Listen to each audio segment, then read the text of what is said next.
Salam les filles, j'espère que راكم كامل bien auprès. Voilà, اليوم un nouveau sujet, un nouveau topic. اليوم راح نحكي sur les cervicides, plus spécialement sur les cervicides à gonocoque. So keep watching et nous allons voir les grandes lignes. Comme nous le savons, les cervicides, elles sont souvent peu symptomatiques et parfois responsables de leucorrhée. Donc, qu'elle soit ou non associée à une vulvovaginite, elle précède souvent les infections utéro-annexielles. Les cervicides à gonocoque, elles sont souvent associées à une atteinte utérine ou salpingienne, ce qui en est fait la gravité. Donc, elles motivent plus rarement la consultation car les signes de début, ils sont discrets, comme je vous ai dit, ils sont souvent peu symptomatiques. La consultation, quand on a une cervicite, eh ben, elle reste parfois difficile chez une femme pour la convaincre. علاش parce que تقول لك ماني نحس والو. Mais si le partenaire il souffre d'une urétrite, ben systématiquement la femme elle a chopé le gono. Le diagnostic clinique, eh ben, les femmes atteintes de gonocoxie, elles sont âgées de 18 à 30 ans. Donc, 73% des femmes peuvent avoir le gonocoque lorsqu'il y a une activité sexuelle très active. Eh ben, la fréquence du portage réservoir de gonocoque, il varie de 0,1 à 1%. علاش eh ben, quand il y a une consultation pour une IVG, ce qu'on appelle l'interruption volontaire de la grossesse, quand il y a une consultation pour la contraception ou pour un dépistage. Et on trouve le gono chez plus de 40% chez les prostituées. Donc, il faut faire très attention. D'après des études très récentes et classiquement, la gonocoxie féminine en est la cause. Donc, plus de 85% des cas à Alèche, parce que ça révèle que les femmes qui consultent au stade de gonocoxie sont parvenues à l'existence d'une urétrite chez le partenaire. Donc, le plus souvent que celles qui consultent en stade de salpingite. Les signes fonctionnels de cervicite et d'urétrite aiguë bruyante avec leucorrhée purulente, nauséabonde, sont exceptionnels. Donc, la dysurie discrète et l'apparition d'une leucorrhée jaunâtre plus ou moins fréquente, mais considérée à tort comme banale.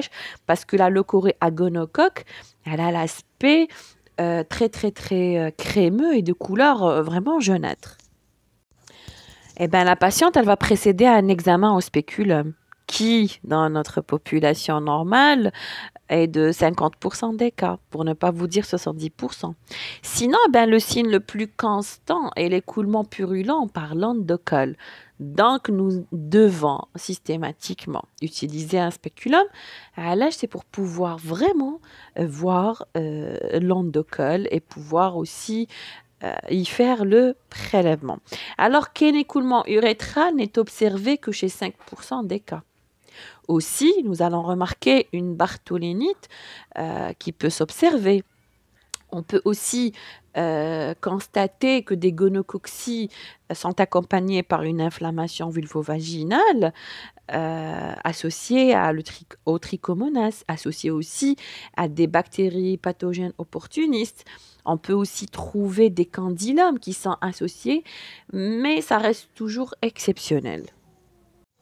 Quand on procède au toucher vaginal, ben, systématiquement, nous allons rechercher une complication endométrite, salpingite, arthrite, gonocoxie cutanée, voire une septicémie.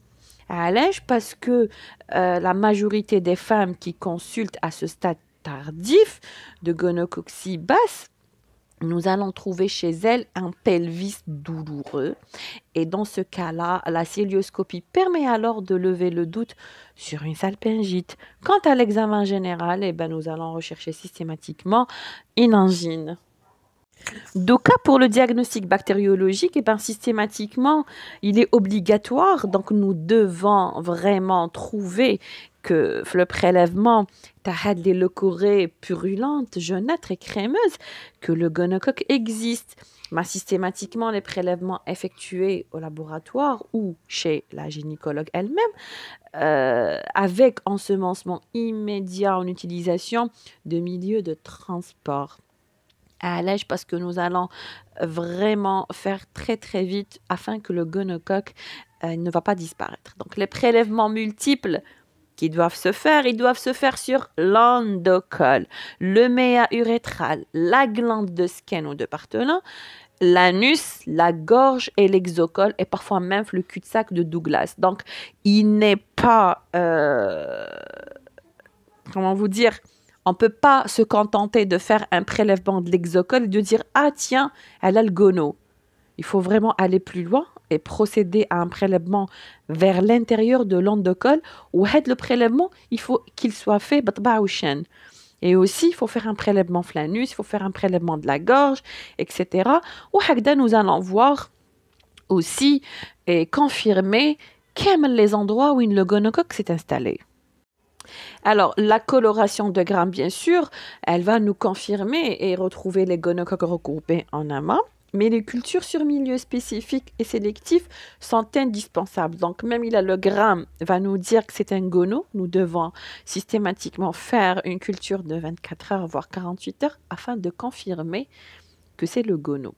Et aussi, il faudra demander spécifiquement de faire la PCR avec des prélèvements, bien sûr, qui sont destinés pour celle-ci.